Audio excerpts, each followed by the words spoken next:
Hey everyone, Docstorm here. As you all know, there was a big patch landed on Clash Royale, especially with the tournaments. So why don't we talk a little bit about that first? So when we look at the tournaments, you'll notice there is a separate and new tournament style called Victory Challenges.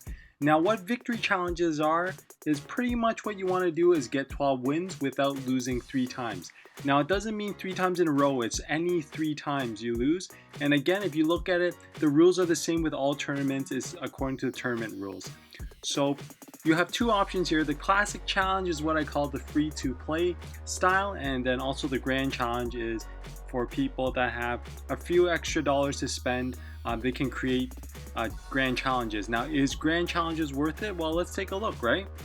Your guaranteed prize at 0 wins is 1,400 gold and 20 cards. And if you look at the cards here, you're guaranteed 2 rares. But if you look at the top prize, you'll get 11 epics, 110 rares, and 22,000 gold. So if you are able to get 12 wins, then yes, it is worth it, obviously, to play the grand challenges, in my opinion. Now, they did change up a lot of the old style tournament, which is now classified under custom. There is a bug recently, unfortunately. Now, when you try to search for tournaments, you'll see this white circle of death spinning for hours without searching for anything. Now, there is always a conspiracy theory saying how maybe Supercell knows this, but they want you to play more of the new mode, the challenge mode, so they kind of wanked up the custom, the old style. But now if we dismiss that, you'll see that there are still some minor changes with the tournament. Nothing with the play style at all. You still kind of create it with gems, people join in. But what you will notice is they've reduced the gem to create a tournament to 100 instead of 500.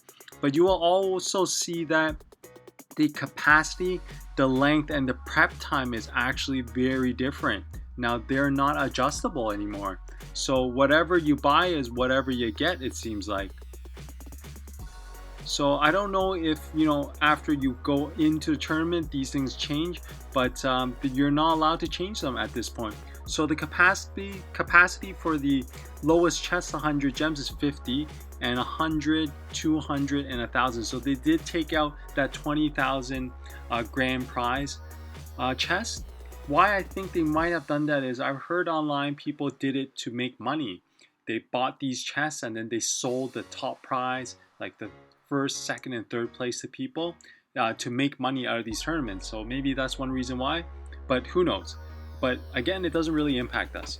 One other cool feature about the tournament is if you look at here, you can see the tournaments that your clan members are in. How cool is that, right? So you don't have to ask people, hey guys, send me some links about your tournaments, things like that. Well, you might need it for the password, but you can see what active tournaments are here, and that's pretty much about about that.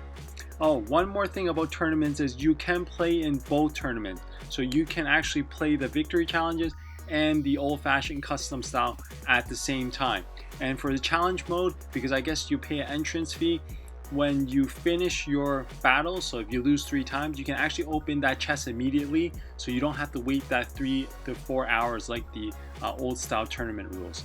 And another few things that I want to talk about is they introduced a new character, right? A new unit, the Mega Minion. So I don't have him, but you can see it here. So to me, it looks like it's a knight, but it's flying. Does more damage, but less hit points. So I'll let you compare it here. Level 1 Mega Minion, right? 395, 124 damage per second. So it does do a lot of damage, and the hit points is actually quite high. So it's almost like if you want to see it, 3 minions in one, but except beefier, right? So we'll see how that impacts the current meta. Now, anytime new cards are introduced, we're always worried about how it impacts the meta. Now, in 10 days, it's going to release a level 1 or Inferno Dragon. Now, Inferno Dragon looks like pretty much an Inferno Tower that's flying. So initial look at it, it looks quite OP. So we'll see how this little dragon impacts the decks that are out. I'm pretty sure it's going to smash Royal Giant's giant decks quite a bit, and same as P.E.K.K.A's and Golems. So we'll see how that card is going to be nerfed, in my opinion, but we'll see. And then you'll notice there are 2 other cards here that are available soon. Supercell did say that they will release one every 2 weeks, so we'll just have to wait and see. But guess what, guys? I have a little sneak peek with you about those 2 cards, that what they might be. So far it's been very accurate, so that's why I'm showing to you now. So now let's take a look. So the first card you will see is the Inferno Dragon. So it is confirmed that this site is quite accurate, and the stats are exactly the same. So I have a feeling a Supercell employee leaked it. Now the second card you'll see is called a Graveyard, and it is a legendary card. So it looks like you can place this card anywhere in the arena. So it's almost like, I think, a skeleton army anywhere you want, but instead of 4 costs, it's 5 elixir costs. So in my opinion, this card might actually replace the normal skeleton army card. This card looks very versatile and can really catch people off guard. You know how there's combinations like you send the miner in with like minions at the back to distract the tower while your minions DPS the tower down? I'm guessing this Graveyard card will be very handy for combinations like that. So we'll wait and see. So the last card here is the Ice Golem. Now again, this Ice Golem, when you look at the damage per second, it looks a bit weak, but dang, look at the hit points it has. 625 at level 1, and it's only 2 elixir costs. So I'm guessing this is a very useful tank card for fast cycle decks, which you guys know I like, and I play it a lot. So I am very looking forward to this card, and you'll see that it does also have an ability. It slows nearby enemies when this guy is destroyed, and it targets buildings. So it's kind of interesting. It's almost like a lava hound, you know, very beefy, goes straight for the tower, but instead of doing damage, it kind of freezes and slows things around it. So I guess it's almost like it might be like the Ice Wizard effect, where it just slows targets down. So again, this guy could be good to tank for defense, but also support your units while slowing down the other units in offense. So we'll see how that does. And you'll see here it has death damage, so it does explode like a golem might. So this will hopefully be very good and useful clearing those little troops that are clustered around, say like skeletons against your hog rider, things like that. So this guy will blow them up.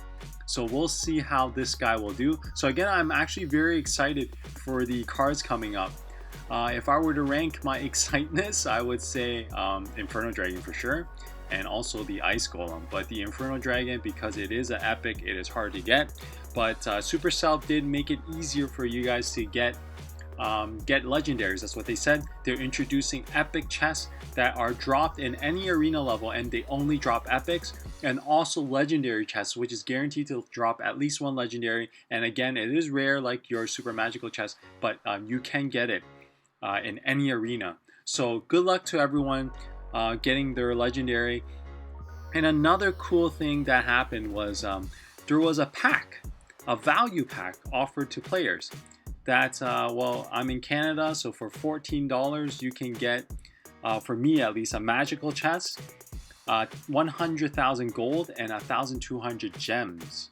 So that's great value. That's 5 times the value as advertised. And a clan member actually said they got a similar deal, but instead with a legendary chest. So I'm guessing that chest aspect is random, so you could get lucky and get a rare chest. So good luck to everyone. So hope you guys enjoyed this video, and I'm looking forward to the new updates. I hope you guys are too. If you find these videos informative and helpful, please give me a like and subscribe, and we'll get back to the gameplay videos next. And I'll see you all next time. Clash on, guys.